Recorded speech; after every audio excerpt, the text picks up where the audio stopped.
Gilda, let me thank you very much for hosting the event, and thank everybody for coming. My voice is a little rough, so what I'd like to do, and I'm going to be speaking hopefully to a few thousand people in a little bit of a while. What I would like to do, for my edification, I don't want to give you a speech, I give enough speeches.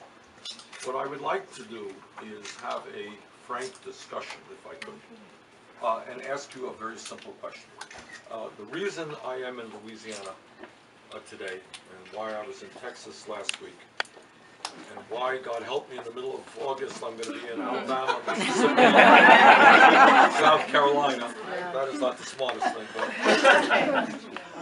why am I doing that? Why am I going to states that are all Republican? Because that's where the poor people are. All right. That's a good start. That's where we need the help. Because everybody counts.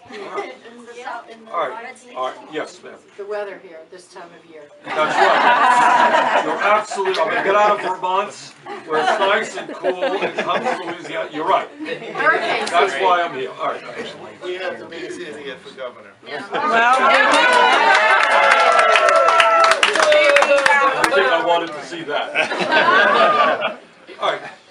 The reason I asked the question is one of the things that we hope to accomplish in this campaign, of many, is to raise fundamental questions that are not being asked. Now, the reason I am going to these conservative states is I think the Democrats have made a tragic mistake in essentially abdicating their That's number one. I don't know how you are a national political party if you're not competing in 50 states. That's right. So what politics has become is the Democrats have abdicated literally, somewhere around half the states in this country. They control a number of states and they fight for 8 or 9 battleground states. That's politics in America. So that seems to me to be fairly stupid. But the second part is that many of the states that the Democrats have abdicated are some of the poorest states in America. All right, I could understand if there's really an affluent state someplace and all the rich people were going to vote Republican, fine. That is not, I think, the case in Louisiana, or am I missing something here?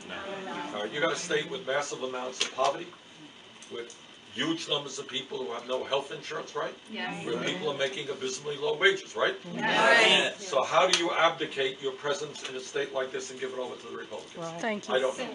All right, now the second question, and I know this gets into race issues and everything else, but let's have a frank discussion. The other thing that I don't understand is how in states where there is so much poverty, where wages are so low, why Republicans control those states. All right, I want some answers. Help me out. Southern strategy. All right, tell me about the Southern strategy. That's Where did you? Lee Atwater, right? All right, stand up and tell people about the Southern strategy. Well, but From what I have come here, come next to me. That's my Come on, let's go. I'm really shy. From what I understand, Lee Atwater's campaign philosophy was that if you can convince the lowest of the white population that they're better off than anyone else, then they will vote for you. And I read an interesting Atwater story too. Apparently right before he died he found Jesus, but after he died they found a Bible in his room that was totally unopened. His conversion was quick. All right, but what about that? What about, and how do you counteract that? Divide and conquer, and people feeling that they All right, don't. divide, all right, speak up. What's your name? Heidi Sinclair. So Okay, Heidi. divide Speak and up. conquer, and also people feeling like they don't have a voice or a say in politics. All right, let me just pose that. Let me pick up on that point. Take those divisions and just rip them right down. Let me just, I need your help on this one. I'm a politician and I've run for office many, many times. If I were the governor of Louisiana and if the federal government provided free expansion of Medicaid, so I don't know how many people, does anyone know the number here? How many? 577,000. How much, 250? 577,000 according to the Department of Health and Hospitals. All right, 577, okay. I've got an auctioneer here. Which 250,000 are working people. Okay. So if I were a governor of a state and I had the opportunity to provide free health insurance. It didn't cost me a nickel because it's federal money, for 3 years and then a little bit less later on. For 500,000 people. Whatever my view might be of the federal government, Medicaid, I would be pretty nervous about rejecting that offer, because I would think the 500,000 people would say, excuse me, my kids need health care, and you just rejected it, you're getting booted out of here. How could it happen that somebody gets away with this?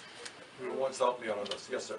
It's 20 years of no Democratic messaging in Louisiana. Tied to that concentration in the battleground states. And it's also racism.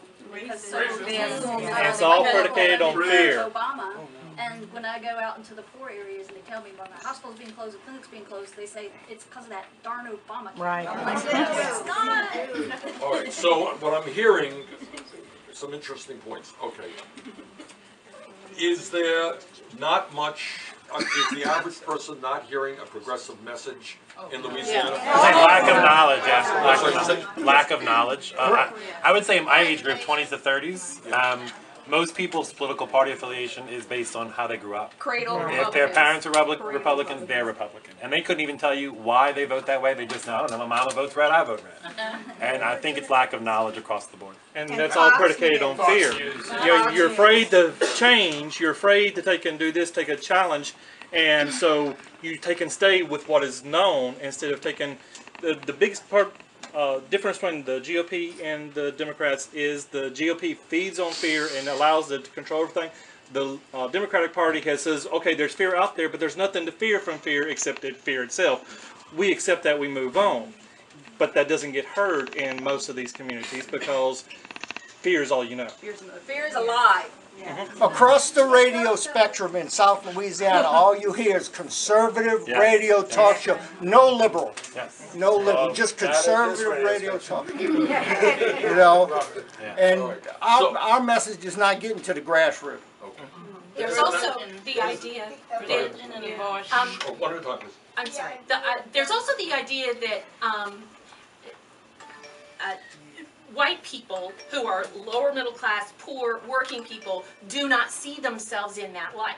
They see themselves as temporarily disenfranchised millionaires. And it's not an idea that's original to me, but everybody thinks they're just that one lottery ticket or one lucky strike away from striking it rich, and so the empathy isn't with the people who are working hard and barely making it. The empathy is with their people, the people with all the money.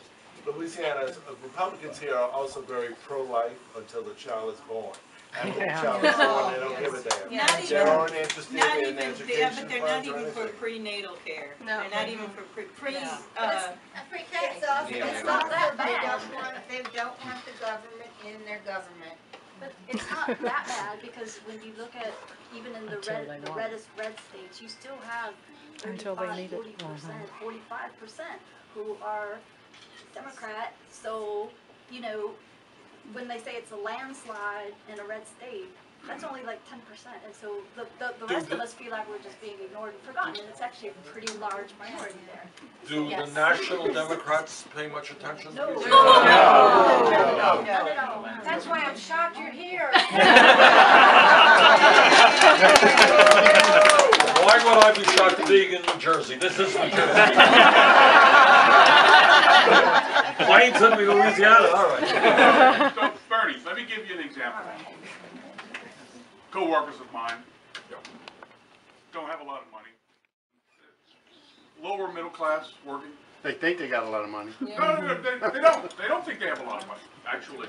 So I was talking to them about health care and this, that, and the other thing, and you know, support and substance and that sort of stuff. And their complaint was, the trouble with health care is we're giving too much to the blacks, and they're taking it away from me.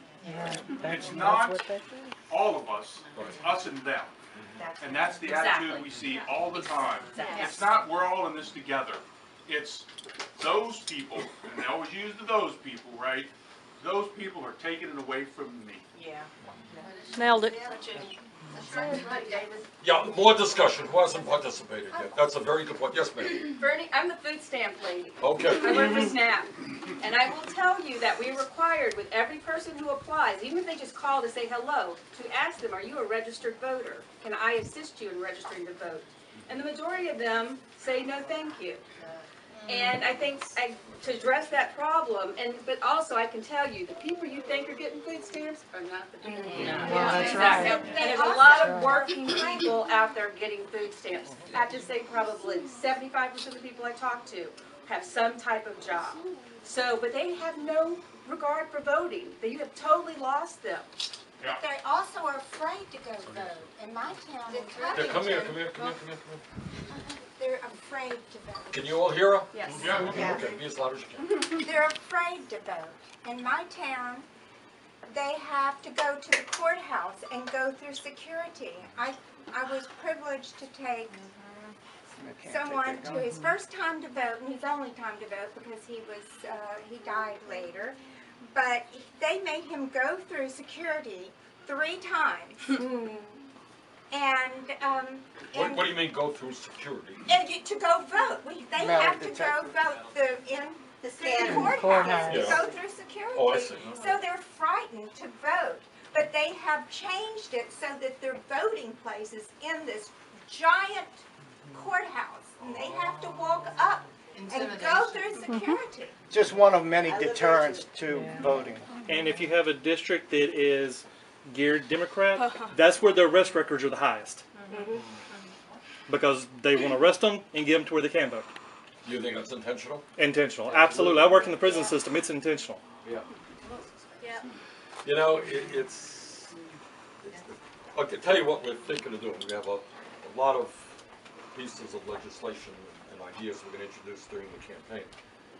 But as many of you know, apropos voting rights, we are way, way, way behind other countries in that regard. Yes. So we are going to introduce legislation. We haven't finished it completely, but essentially say that if you're 18 years of age in the United States of America, you are registered to vote.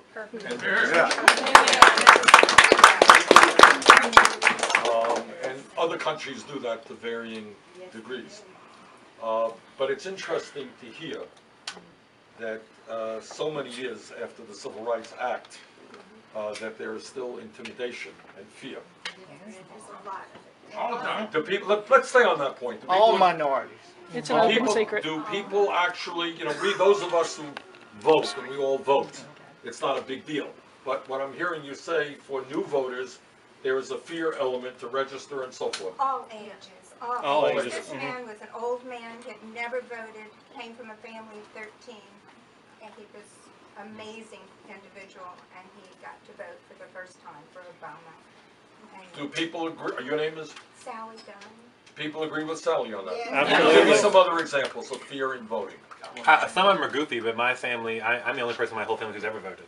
And my parents had this idea that that's why they get picked for jury duty if you vote. Like, a lot of people have, a lot of people have these other things that if my name is in this system, or I don't like that, I don't want it in there. Fear of government. Wow. Isn't that interesting? There's another one back Yes. here. Yes, ma'am. Just the idea that it won't matter. Yeah. That's a big one here. They all take care of it anyway, what difference does it make if I go? They're jaded. Yes. Both parties Or are if the you're a same. Democrat, you hear a lot of like, well, what is my vote going to matter anyway? We vote red all the time. There's no point in voting. Yes, sir. I had a student. Okay. We haven't I mentioned had- Yes, ma'am. I had a student I was teaching in Florida at the time, and it was during the 2008 election. And so then I would have the TV on CNN. I was teaching English literature. Can everybody come in? I was teaching English literature. And so then I asked the students, I said, well, aren't you excited that we might get a black president? Because it was at an alternative school. And I literally had some students, one student in particular, very bright young man, but he was like, it's not going to make a difference. Him being president is not going to make a difference in my community. And that was his sincere feeling. And it was hard to wrestle with that. It was hard to wrestle with that. That's not fear, but it's the same sort of thing that keeps you away. Doesn't matter. It doesn't. I think I'm sure there are people who are afraid. I'm not disagreeing. Yeah. But a big factor is people don't think it matters. Yeah.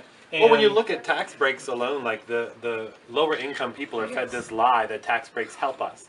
Like the mortgage tax break. Okay, yeah, that's amazing that I can claim a tax break, but I have to make it more than my standard deduction. So my little mortgage does not even make it more than what my standard deduction is. So someone who has a $3 million house, of course they can get this nice tax break. But we're fed that this mortgage tax break was for middle class. Do And it people really here wasn't. have any clue what goes on in Washington D.C.? No, not really. I mean, No, for example, not I'll give at you all. an example. I'll probably talk about it tonight. I'm the ranking member, the leader of the opposition on the budget committee. I represent Democrats. Oh, wow. I'd rather be chairman of it, but here was what the Republican budget. Now, the budget is the foundation to which the appropriations committees go forward. This is the truth, no exaggeration here. This is what the Republican budget, which passed House and Senate, did. It ended the Affordable Care Act and made $400+ billion cuts in Medicaid over a 10-year period. The result, 27 million people were thrown off of health insurance. That's Ryan. Anybody know that here? Is that Paul Some Ryan? people did, yeah. Then what they did is they cut Pell Grants by $90 billion. Talk about food stamps, they made massive cuts in nutrition programs, food stamps, the WIC program, and other programs. And then what they did is gave $250 billion in tax breaks to the top 0.2%. What percentage of working class Republicans do you think know that? No, none. Yeah. So one of the things that happens is the Republicans in Washington at least can do anything they want with the full understanding that cutting Social Security or Medicare or Medicaid, no one's going to know it. Is that true? Yes. Yeah, sir. Yeah. But Bernie, I think the overarching thing is the fact that it's a lack of education. Absolutely. Because if you have the ability to think, you can understand better, and then therefore you do better. And the majority of this state, we don't have access to quality education. Now I'm a candidate this year for state representative of District 83, and that's a majority, 57% majority African American district. And one of the people. Come on up here. Come on. Get Kyle. And that's why Paiush has done nothing but cut education. Keep them ignorant. It's hard to control educated populace. Y'all are a beautiful couple. And so one of the issues that I was talking to one of my, hopefully constituents, was that she was talking to me. She's a white girl. She was about 30 years old. She barely had a high school education, but she had 3 kids. All of them were in Head Start. They all were on Medicaid. And I asked her, a couple years ago, how are you going to vote in a 2012 presidential election? I'm not voting for Obama because he's going to cut my child's Head Start funding and Medicaid. And I was taken aback. I was like, Amber, are you serious? The Democratic Party is a very party trying to give you those incentives, not take them away like the Republican Party, but unfortunately, like you would say before, the Republicans have done a very good job at messaging. We have not. They've done a good job at going on offense. We've been playing defense. Their propaganda machine makes Hitler look like a schoolboy. It's like they want us down here because people are in poverty. We have one of the highest rates of poverty in the country. People are worried about how they're going to feed their children, how they're going to keep their lights on. It's not their job to really understand the inner workings of what's going on in Washington. That's their leaders' job. And we don't have leaders coming down here and giving these facts to them, telling them about Obamacare, telling them about health care, telling them they're afraid to take these votes that they know are in the best interest of their districts because they're afraid of what's going to happen as a result. It's also hard to learn when you're working 40 hours a week. No, that's a good. Right. Yeah, come on, good. Oh no, I'm not. No.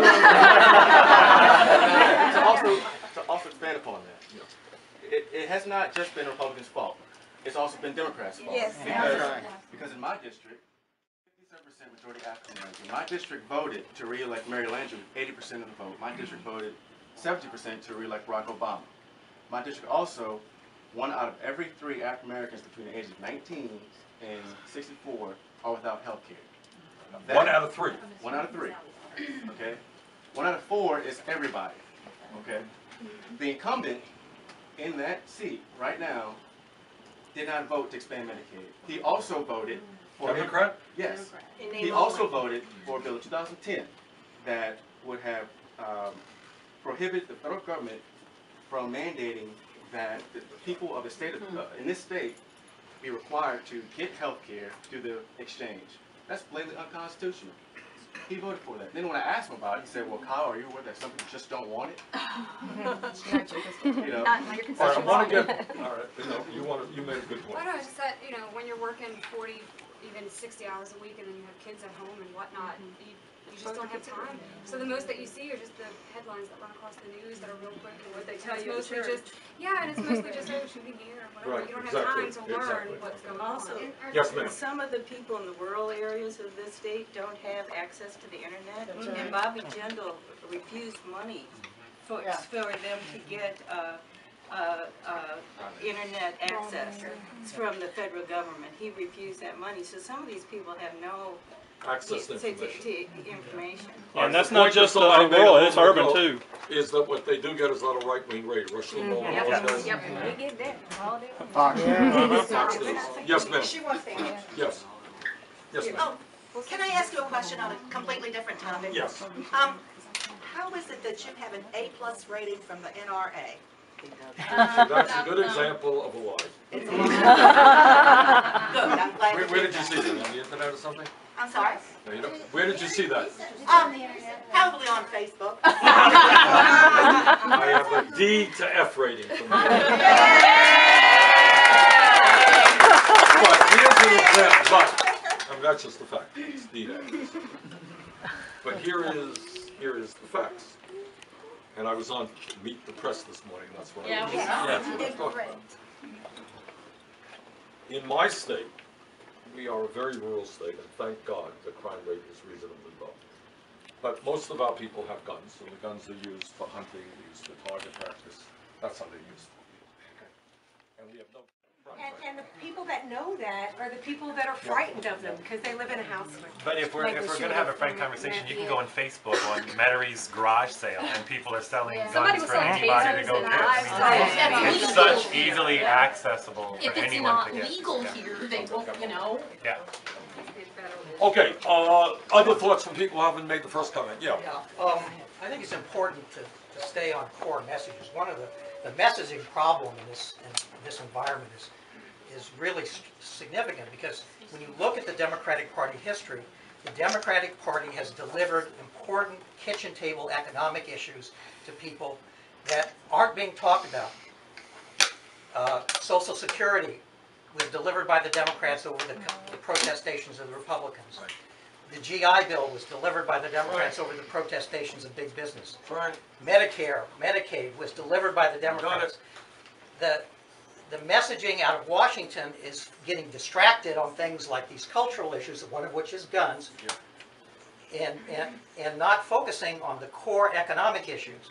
That's one of the reasons, including equality of opportunity and educational opportunities, that makes your campaign so important, and why I appreciate it so much, because you're bringing attention to these core economic opportunity thank you, and that's exactly what we're trying to do. I'll give you an example. How would the people of Louisiana vote if there was an issue on the ballot to raise the minimum wage over a period of a few years to $15 an hour? People support that? No, I don't think you're overwhelmingly. Okay. How would the people vote to make public colleges and universities tuition free? They would vote against it. This room would vote for it. Everyone else would vote for it. You've got people, you're talking to people, the state would take who are and like, vote yes, for it if they would absolutely. vote, but the ones that actually show up vote will vote against it. If somebody who's working a minimum wage job is afraid that they will no longer have that job, what would they rather have? Would they rather have $7.25 an hour? Or would they rather have nothing? And that's the what's posed to them. messaging that's going to go The out. message that's sent here in Louisiana is also, even if they raise minimum wage, well, everything else is going to skyrocket anyway, so it's going to be like I'm back working at $6 an hour because all the prices. But that is not the experience, and that's not the truth. But that's what we hear. Okay, good, got it. And unemployment. Bobby Jindal goes around the country boasting about his low unemployment in Louisiana. My wife, after 40-something years in IT, found herself unemployed. And she tried to file for unemployment and struggled. It's all online. It's intentionally very difficult to apply for. There's no unemployment office for illiterate people to go in and file. So yes, unemployment is low because people aren't filing for it. They can't. He blocks them from filing for it. And there are no offices in small towns. Thank you all the work you've done for community health centers. I'm a member of a community health center in the Franklin area, and thank you so much. Are they active here in Louisiana? Yeah, through the Louisiana Primary Care Association, yes. Well, one of the things that we did, you know, I won't go into a whole song and dance about the disastrous nature of American healthcare, but one of the things that I worked very hard on in the Affordable Care Act is to greatly expand community health centers. And in my state, actually about 25% of the people now get their primary health care, and we get dental care, and you get mental health counseling, and you get low-cost prescription drugs. So I'm glad to hear that they happen. People in this room will say, yeah, I know all about that. But if I do a little straw poll on Facebook and say, do people know this is happening?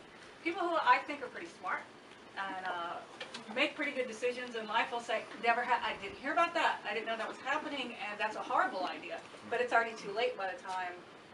One of the issues that is a huge issue that is almost by definition not talked about, and that is the role of media in this country. Yes. And the role that corporate media plays very significantly is deflecting attention away from the most important issues. So I think somebody, you were talking about, there's an accident or something else will get a lot of attention, that will get the crawl space. And yet, let me give you some examples of issues of unbelievable consequence that almost get no discussion at all. About a year and a half ago, a couple of us in the Senate wrote to the heads of ABC, CBS, and NBC, and I think CNN, to say, you know, the scientists, we didn't waste too much of that time. The scientists tell us that climate change is already causing devastating problems. And there's a study out there that you guys don't talk about climate change at all. So the guy from CBS actually came in, president of CBS. But here's an example of what the scientist tells us is a world environmental crisis, almost not talked about at all. Or when it was talked about, well, there's a debate. He thinks it's real, he thinks it's not real. What do you think? There is no debate. All right, issue number one. Here's another issue, huge issue. You all know who the Koch brothers are? Oh, yeah. Tell me, I need help on this one.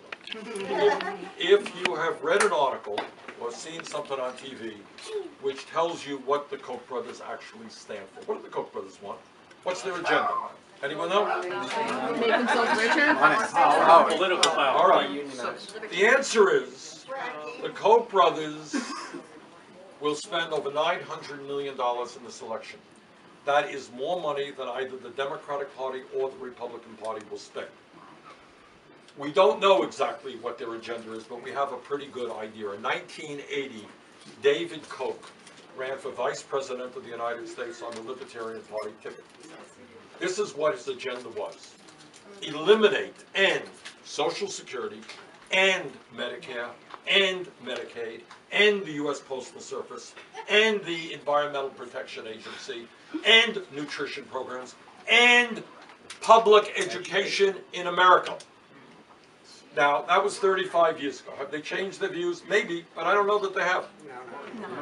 So the point is, you have the second wealthiest family in America spending more money than the Democrats and Republicans, basically on an agenda that will end every program passed in the last 75 years to help working people. Have you seen that article in the papers yet? No, Okay. but it's on Facebook. Yeah, it will get out in the alternative media, but it is not discussed terribly much. And that's what Citizens United has done. So what I am trying to do in this campaign, primarily, is to focus on those issues that mean the most to working families. And what are those issues? Education. First of all, we have to realize that while the economy today, and I know Bobby Jindal will take credit for every Republican will take credit, the economy today is much better than it was when Bush left office. The fact is that the average American today is working longer hours for lower wages than was the case 30 or 40 years ago. All right? Paid maternity leave, please. All right, that's one thing. So how does it happen that in the richest country in the history of the world, the average person is working longer hours for low wages? We don't have to answer it, but that is the question we should be debating as a nation. If I give you a tool and new technology and you're producing more, why are you earning less? Is that a good question? Yeah. Okay.